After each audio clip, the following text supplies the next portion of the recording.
لنفتنهم فيه ومن يعرض عن ذكر ربه يسلكه عذابا صعدا بسم اللہ الرحمن الرحیم۔ شروع کرتا ہوں اللہ تعالیٰ کے نام سے جو بڑا مہربان نہایت رحم والا ہے۔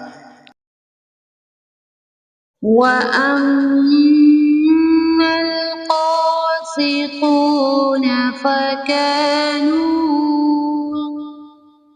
فَكَانُوا لِجَهَنَّمَ حَطَبًا۔ اور جو ظالم ہیں وہ جہنم کا ایندھن بن گئے۔ وَأَن لَّوِ اسْتَقَامُوا عَلَى الطَّرِيقَةِ لَأَسْقَيْنَاهُم مَّاءً غَدَقًا۔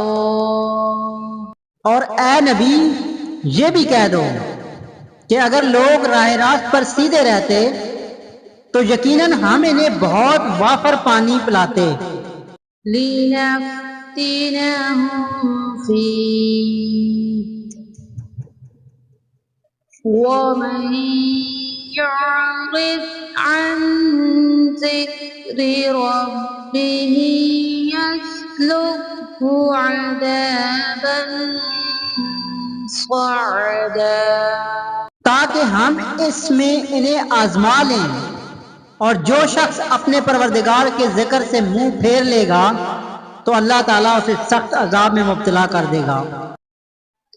وَأَنَّ الْمَسَاجِدَ لِلَّهِ فَلَا تَدْعُوا مَعَ اللَّهِ أَحَدًا۔ اور یہ کہ مسجدیں صرف اللہ ہی کے لیے خاص ہیں، پس اللہ تعالیٰ کے ساتھ کسی اور کو نہ پکارو۔ وَأَنَّهُ لَمَّا قَامَ عَبْدُ اللَّهِ يَدْعُوهُ كَادُوا يَكُونُونَ عَلَيْهِ لِبَدًا۔ اور جب اللہ کا بندہ اس کی عبادت کے لیے کھڑا ہوا تو قریب تھا کہ وہ بھیڑ کی بھیڑ بن کر اس پر پل پڑیں۔